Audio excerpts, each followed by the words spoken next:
Ya, Assalamualaikum warahmatullahi wabarakatuh. Selamat pagi, apa kabar semuanya? Selamat datang kembali bersama saya di channel ini. Dimanapun kalian berada, semoga kalian masih tetap dalam keadaan sehat walafiat, dipermudah segala urusan, serta dilimpahkan segala rezekinya oleh Allah Subhanahu wa Ta'ala.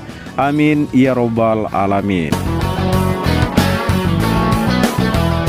Ya, pada pagi hari ini di tanggal 13 Oktober 2024 kita kembali mengudara untuk memberikan informasi terbaru dan informasi terkini terkait bagaimana capaian tahapan proses perkembangan sirkuit Mandalika dan bagaimana kondisi dari pengerjaan pembenahan dari tribun sirkuit Mandalika yang saat ini dilakukan pengerjaan pembenahan atap kanopinya.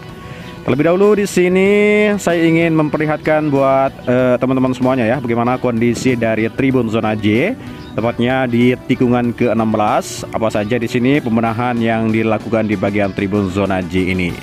Inilah kondisinya, kita melihat lebih dekat dan di sini juga akan dilakukan pembenahan bagian atapnya.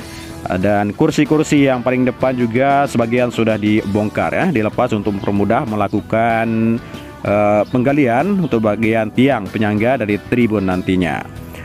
Baik, sekarang kita melihat ke area selanjutnya untuk melihat bagaimana situasi dan kondisi sirkuit Mandalika serta kegiatan apa saja yang saat ini digelarkan di sini. Ya, jadi untuk saat ini sirkuit Mandalika sedang menggelarkan acara Mandalika Festival of Speed ya, putaran kedua. Dan acara ini sudah berlangsung sejak kemarin pada tanggal 11 sampai hari ini, sampai 13 Oktober. Jadi dalam acara ini banyak menampilkan kejuaraan nasional yang mencakup berbagai balapan menarik ya. Dan diantaranya adalah Porsche Sprint Challenge Indonesia, One Max Race BMW ya, tim Atek untuk mobil ya, dan lain sebagainya. Dan selain itu, Drift Show yang seru juga akan digelar di tikungan ke-16. Dan Direktur Utama PT Mandalika Grand Prix Association MGPA, Pak Priadi Satria menyatakan yang sebagai identitas baru Mandalika Festival of Speed ini mampu meningkatkan minat para pembalap profesional ya hingga ke komunitas otomotif. Jadi pada putaran pertama berhasil menarik perhatian 6.702 penonton ya. Dan diharapkan antusiasme para penonton pada putaran kedua akan lebih besar lagi. Jadi para pengunjung juga akan mendapatkan kesempatan istimewa untuk melihat mobil-mobil sport dari dekat dengan mengikuti sesi virtual.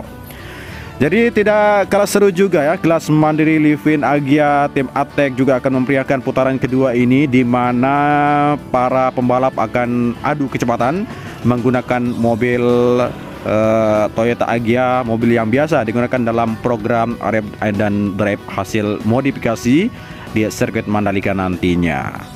Baik, di sini kita akan melihat pembenahan selanjutnya dari sirkuit Mandalika di bagian tribun zona B yang saat ini dilakukan pembenahan atap kanopinya. Jadi di sini terlihat ada beberapa galian-galian yang sudah digali sebelumnya.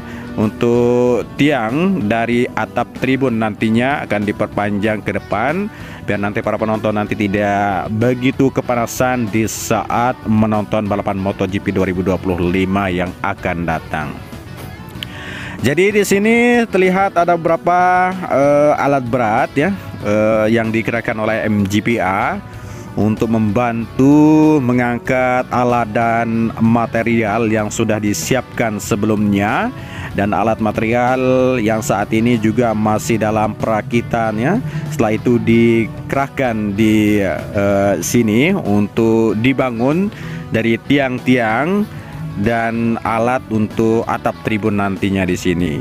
Dan juga di sini kita melihat ada beberapa tiang yang sudah dibangunkan di bagian area zona tribun zona C ini. Jadi inilah dia penampakannya. Kita melihat lebih detail lagi dari pembenahan area tribun zona B dan tribun zona C sirkuit Mandalika ini.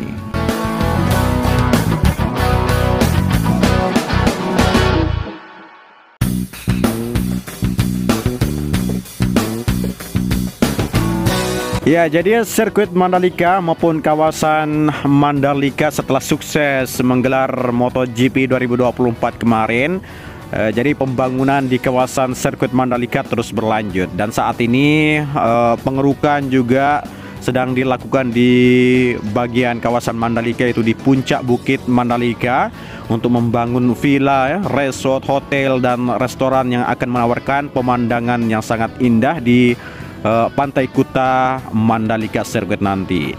Jadi kawasan Mandalika semakin menarik perhatian dunia investor asing sebagai destinasi pariwisata super prioritas ini. Berbagai proyek pembangunan fasilitas pendukung terus digulirkan untuk meningkatkan perekonomian lokal dan daya tarik wisatawan juga tentunya. Ya, dengan keindahan alam dan kekayaan budaya yang masih terjaga, Mandalika semakin dikenal di mata dunia tentunya ya. Dan sirkuit Mandalika telah memasuki kalender MotoGP 2025 yang akan datang dengan rencana penyelenggaraan pada bulan Oktober mendatang. Jadi persiapan untuk event tersebut sudah dimulai, termasuk pembenahan dari tribun penonton untuk memberikan kenyamanan yang lebih aman lagi buat para penonton MotoGP nantinya.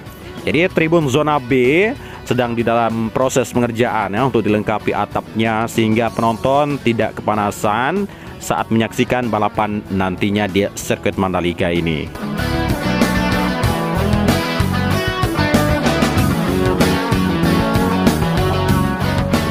Ya, jadi tribun zona B sedang dalam proses pengerjaan untuk dilengkapi atapnya ya, sehingga para penonton tidak kepanasan saat menyaksikan balapan nantinya. Jadi fasilitas lain juga tengah diperbaiki dan diperluas, termasuk area parkir dan akses jalan yang memadai, memastikan kelancaran event mendatang. Jadi pembangunan ini diharapkan mampu menarik lebih banyak para penonton atau wisatawan, serta meningkatkan citra sirkuit Mandalika sebagai venue balapan internasional nantinya di sini. Jadi dengan berbagai proyek yang sedang berjalan, Mandalika tidak hanya berfungsi sebagai sirkuit balap ya, tetapi juga sebagai destinasi wisata yang menarik dan berkelanjutan, menciptakan dampak yang sangat positif bagi Indonesia tentunya.